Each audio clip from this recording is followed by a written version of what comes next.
Most people see Hoi An through a filtered lens. Lanterns, colonial architecture, and rice paddies, as far as the eye can see. But living here, it's a different beast. Today, I'm giving you a raw, unfiltered look at the pros and cons of living in Hoi An versus Da Nang. For starters, it's much calmer around here, but that peace comes with a price and a few uninvited house guests. We live right next to the river and it's beautiful, but it also means insects and mozzies, lots of them. Being Australian, it's not a huge concern for me, especially when you have one of these. Because of the insects, you also get frogs, toads, geckos, snakes, and other small animals attracted by the abundance of food. If you don't like things crawling on your walls or hopping through your garden, you might be better living in a high-rise. The ancient town of Hoi An, a UNESCO World Heritage Site renowned for its centuries-old temples, has been submerged under floodwaters. There were major floods across central Vietnam last year, with Hoi An submerged beneath 2 meters of water, 40 people losing their lives, and extensive property damage. This neighbourhood, being right next to the river, got especially cooked. You can't see it on our house because it's been renovated, but if you look at our neighbour's wall, you can see just how high the water went. When we spoke to him about this, he mentioned that he had a foot of water all throughout the bottom of his house for several days. Even when it rains for a day or two, like it has been this past week, the local neighbourhood does get flooded pretty quickly. Definitely something that would make me think twice about living here during the wet season. Being by the water means 90% humidity 90% of the time. Without a dehumidifier, your stuff, and especially your clothes and sheets and things like that, will get damp and can grow a beard of mold really quickly. Just take a look at our sheets after living here for the last 10 days. The AC is also pretty disgusting. In just the first night, 3 of these things fell off the walls because they use this adhesive kind of glue on the back, and the humidity here is about 85–90%, so these things don't work at all. Also, the power grid here isn't as stable as it is in Da Nang. Expect the occasional outage during the wet season or during peak heat. We typically avoid Old Town completely because it is filled to the brim with tourists and hawkers. We went down to check it out the other day, having not been there in over a year, and after 15 or 20 minutes, we had to beat a hasty retreat. The streets are narrow, it's hard to breathe with all the people, and you can't go 5 minutes without someone trying to sell you something or rip you off. There is one pro, and that's if you need to have a suit or clothes made. In the 1950s, there was only 20 tailors, and now there's over 500. So if you're looking to get a custom-made suit for around $150 to $400, depending on the materials, then there's no better place to come than Hoi An. Other than that, avoid it like the plague. The crowd here is mainly couples or people seeking solitude, which can make it quite hard to make friends or build a community, especially when you compare it to Da Nang, where it's a piece of cake. You know, you have an abundance of expat meetups, Facebook groups, and you can even just rock up to a bar or a convenience store, crack open a cold one, and have a yarn with the bloke next to you. Before I get into the biggest con of living further south, it's also worth mentioning that when you're in the city, you will of course be much closer to the airport, so you will need to factor in the additional 40 to 45 minute drive next time you're catching a flight.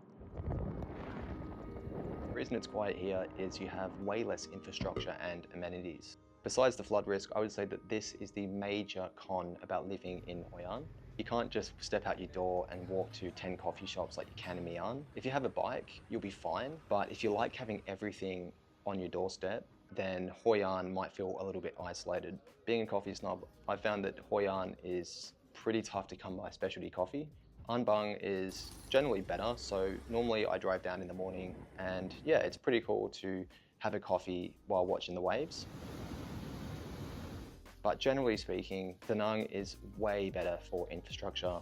Supermarkets, cafes, bars, massages, restaurants are going to be way more prolific in the city. The downstream effect of having less infrastructure is that you have less competition, so prices are typically higher in Hoi An for things like restaurants and grabs.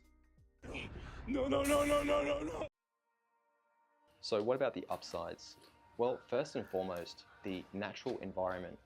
Yes, this does mean insects and animals, but it also means having rice paddies, quiet beaches, and expansive rivers all minutes away. I love being close to nature. There's something settling for the soul about waking up to roosters and birds, as opposed to techno music and horns. A few people have commented that spending $600 a month is way too much money. And I just wanted to push back on that for a few reasons. Number one, we got a contract in both English and Vietnamese. Not only that, but our landlord took the time to go through the contract with us page by page. This is something I've never experienced in Vietnam or Southeast Asia generally.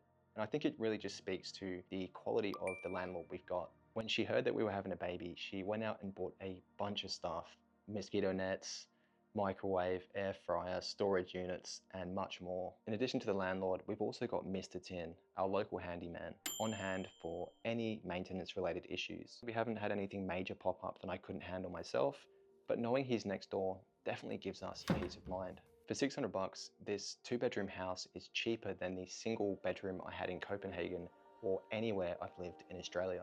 This place is really spacious. Can be a little bit of a pain in the ass when it comes to cleaning, but generally speaking, this has been a huge positive. You do get way more bang for your buck. Something to keep in mind if you're budget conscious and you don't want to live in a shoebox. I will be touring more houses in Hoi An and Da Nang in the coming months, so consider subscribing and hitting the bell if you don't want to miss those. Driving in Vietnam is hectic, especially in Saigon or Da Nang.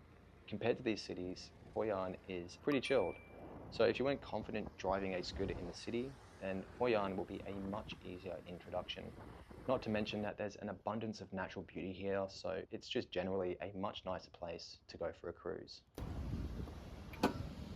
Less traffic also means Hoi An is much more walkable. It's been a dream for the last week to be able to wander down the road, grab a bowl of noodles from the local market, and not have to be on constant alert that you're going to get flattened by a grab driver. When you're staying long term in Vietnam, pollution definitely becomes a conversation. Given that the majority of pollution in Vietnam comes from transport emissions, Hoi An has noticeably better air quality than Da Nang, even though it's only 25 kilometers away. I'm sure that the lack of industry and the lower construction also plays a role here. In Da Nang, locals can be pretty jaded with expats, and while we did have a few friendly neighbours, most locals weren't interested in engaging with us at all.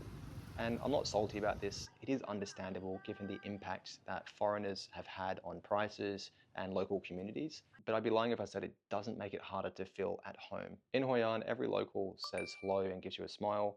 They also aren't shy about touching Carol's belly and asking when the baby's due, something which is taking a little bit of getting used to.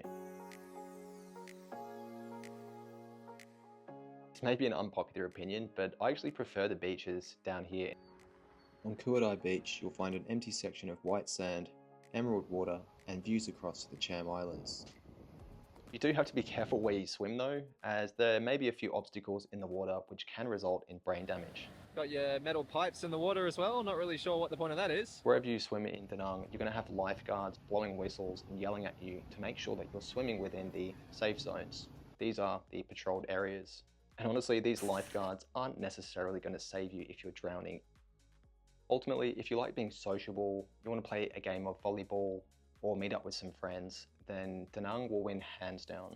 If you're looking for peace and quiet, then it's definitely Hoi An. The last thing you need to be aware of when you're moving anywhere is the crowd. In Da Nang over the last couple of years, there's been a massive influx of tour buses filled with Koreans and Chinese, tourists coming from India, and digital nomads, mainly from Russia and in Hoi An, on the other hand, you're more likely to encounter people from the Americas, Oceania, or Western Europe. If you go to Da Nang expecting foreigners to return your greeting every time you say g'day, you might be disappointed. This is not a jab at any one country. There's awesome people everywhere, but some cultures just mix better than others, and it is what it is. Could you live in Hoi An, or would you prefer living in Da Nang? Let me know in the comments. If you're curious to see what $600 a month gets you in Da Nang, and open up this apartment hunting video. If on the other hand, you want to learn how much you actually need per month, check out this video over my left shoulder.